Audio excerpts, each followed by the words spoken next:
முன்னாள் பிரதமர் Dato' Sri Najib Razak சிறையில் இருந்து விடுதலை ஆனால் தாம் பதவி விலகுவேன் என்று வீடமைப்பு மற்றும் உள்ளாட்சி துறை அமைச்சர் கோர்மிங் சவால் விடுத்துள்ளார். சுமார் 5 பில்லியன் ரிங்கிட் மதிப்பிலான எஸ்ஆர்சி இன்டர்நேஷனல் மற்றும் 1MDB போன்ற அரசு நிறுவனங்களில் நிதியை ஊழல் செய்த வழக்கிலிருந்து நஜீப் குற்றமற்றவர் என நீதிமன்றம் தீர்ப்பு வழங்கினால் அடுத்த நொடியே தாம் அரசாங்கத்தில் வகிக்கும் அனைத்து பதவிகளையும் ராஜினாமா செய்வேன் என்று அவர் தெரிவித்துள்ளார். ஒற்றுமை அரசாங்கத்திலிருந்தும் டிஏபி கட்சியிலிருந்தும் விலகுவதற்கு சாத்தியங்கள் அதிகமாக இருப்பதாகவும் தனிப்பட்ட முறையில் டிஏபியின் அமைச்சர் பொறுப்பிலிருந்து தாம் விலகினாலும் டத்தஸ்ரீ அன்வார் இப்ராஹிம் தலைமையிலான அரசாங்கத்திற்கு டிஏபி ஆதரவு அளிக்கும் என்பதையும் கோர்மிங் உறுதிப்படுத்தினார்.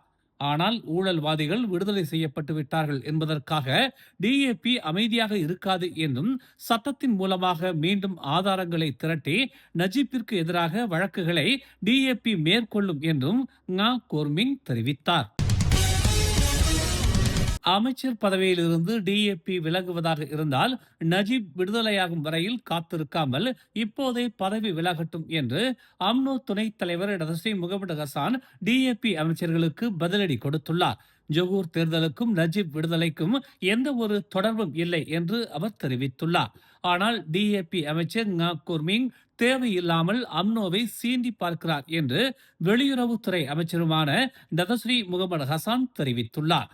ஒற்றுமை கூட்டணியின் ஒப்பந்தத்தை டிஏபி மீறாமல் இருக்கும் வரையில் பக்காத்தான் மற்றும் பரிசான் இடையிலான ஆட்சியில் எந்த ஒரு பாதிப்பும் இருக்காது என்று அவர் டிஏபிக்கு நினைவூட்டினார். நஜீப்பிற்கு எதிரான மனநிலையில் டிஏபி இருக்குமே ஆனால் பரிசான் மற்றும் பக்காத்தான் இணைத்து அமைத்திருக்கும் ஆட்சியிலிருந்து டிஏபி விலகி போகட்டும் என்று அவர் கூறினார். நஜீப் விடுதலையாவதற்கான எல்லா வழிகளையும் பரிசான் முன்னெடுக்கும் என்றும், எனவே நஜீப் விடுதலையாகும் வரையில் டிஏபி காத்திருக்காமல் உடனடியாக இப்போதே அமைச்சர்கள் பதவி விலகட்டும் என்றும் டத்தஸ்ரீ முகமது ஹசான் காட்டமாக தெரிவித்துள்ளார். தேர்தலுக்கான வேட்புமனு தாக்கல் செய்யப்பட்ட பிறகு புதிய திட்டங்கள் அல்லது புதிய கொள்கைகளை அறிவிக்க கூடாது என்று பிரதமர் டதஸ்ரீ அன்வார் இப்ராஹிம் வலியுறுத்தியுள்ளார்.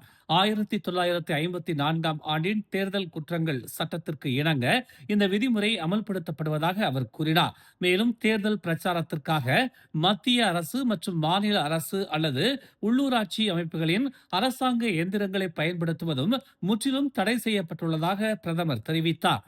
தேர்தல் பிரச்சார காலகட்டத்தில் மாநகராட்சி, மாநில அரசு அல்லது மத்திய அரசின் எந்திரங்களை பயன்படுத்தி புதிய திட்டங்களை அறிவிக்க அனுமதி இல்லை என்று அவர் கூறினார். அதேவேளை வேட்புமனு தாக்கல் செய்யப்படுவதற்கு முன்பே ஒப்புதல் அளிக்கப்பட்டு நடைமுறையில் இருந்த திட்டங்களை தொடர்ந்து செயல்படுத்துவதற்கு எந்த தடையும் இல்லை என்றும் அவை நடைமுறையில் உள்ள விதிமுறைகளுக்கு உட்பட்டு தொடரலாம் என்றும் பிரதமர் விளக்கமளித்தார். ஜொகூர் மாநில தேர்தலை முன்னிட்டு பக்காத்தான் ஹரப்பான் தேர்தல் அறிக்கை விரைவில் வெளியிடப்பட உள்ளது. இந்த அறிக்கை ஜொகூர் மக்களின் தேவைகளை பூர்த்தி செய்யும் வகையிலும் இளைஞர் நலனையும் உள்ளடக்கும் வகையிலும் தயாரிக்கப்பட்டுள்ளதாக தெரிவிக்கப்பட்டுள்ளது. PKR பொதுச் செயலாளர் டாக்டர் ஃபுசியா சல்லி இதனை தெரிவித்துள்ளார். ஜொகூர் மாநில தேர்தலுக்கான பக்காத்தான் ஹரப்பான் தேர்தல் அறிக்கை ஏற்கனவே இறுதி செய்யப்பட்டுள்ளதாக அவர் கூறினார். இன்னும் 1 அல்லது 2 நாட்களில் அது வெளியிடப்படும் என்று அவர் தெரிவித்தார்.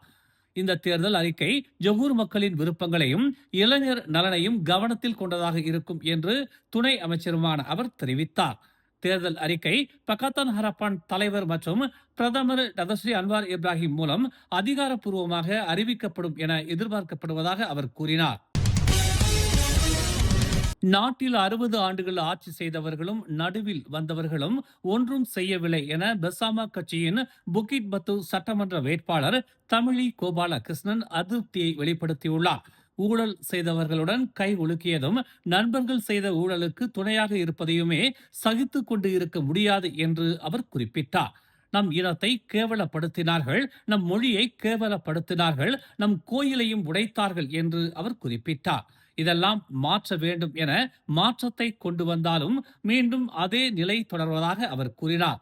இதற்கு முழுமையான ஒரு மாற்றத்தை கொண்டு வரவே பெசாமா கட்சியின் வேட்பாளராக ஓர் இளைஞரான தாம் போட்டியிடுவதாக தமிழி கோபால கிருஷ்ணன் தெரிவித்துள்ளார். பாஸ் கட்சியின் பத்து பகாட் பிரிவைச் சேர்ந்த 2 தலைவர்கள் பரிசான் நேஷனல் நிகழ்வில் கலந்து கொண்டு தங்கள் ஆதரவை வெளிப்படுத்தினர். பத்து பகாட் பாஸ் கட்சியின் உறுப்பினர்களான மிஸ்ரான் சமியான் மற்றும் ஹஸ்னின் அப்துல் ஹமீத் ஆகியோர் மேடைக்கு வரவேற்கப்பட்ட போது ஓன் ஹபீஸ் அவர்களுடன் கைகுலுக்கி அவர்களை அணைத்து கொண்டார். பரிசான் வேட்பாளர்களை ஆதரிக்க அவர்கள் வந்திருப்பது தமக்கு நெகிழ்ச்சியையும் ஆச்சரியத்தையும் அளிக்கிறது என்று ஓன் ஹபீஸ் குறிப்பிட்டார். அவர்களின் வருகையையும் ஆதரவையும் தாங்கள் நிச்சயமாக வரவேற்பதாக அவர் செய்தியாளர்கள் மத்தியில் தெரிவித்தார். 10 ஆண்டுகள் வரை செல்லுபடியாகும் நாட்டின் புதிய சர்வதேச கடவுச்சீட்டிற்கு நாளை முதல் விண்ணப்பிக்கலாம் என்று உள்துறை அமைச்சு தெரிவித்துள்ளது. 18 வயது மற்றும் அதற்கும் மேற்பட்ட குடிமக்கள் தங்களின் தேவைகளுக்கு ஏற்ப 5 ஆண்டுகள் அல்லது 10 ஆண்டுகளுக்கான கடவுச்சீட்டை தேர்வு செய்யலாம் என்று அமைச்சு கூறியது. பிரதமர் அன்வார் இப்ராஹிம் இன்று கடவுச்சீட்டை அறிமுகப்படுத்திய பின்னர் அமைச்சு வெளியிட்ட அறிக்கையில் இதனை தெரிவித்துள்ளது. 10 ஆண்டுகள் கடவுச்சீட்டின் அறிமுகம் கடவுச்சீட்டை புதுப்பிக்கும் இடைவெளியை குறைத்து பயனர்களின் நேரத்தை சேமித்து நாட்டிற்கு உள்ளேயும் வெளியேயும் பயணம் செய்வதை எளிதாக்கும் என்று எதிர்பார்க்கப்படுவதாக கூறப்பட்டுள்ளது. 10 ஆண்டுகளுக்கான கடவுச்சீட்டின் விலை 350 ரிங்கிட்டாகவும் 5 ஆண்டுகளுக்கான கடவுச்சீட்டின் விலை 200 ரிங்கிட்டாகவும் உள்ளது.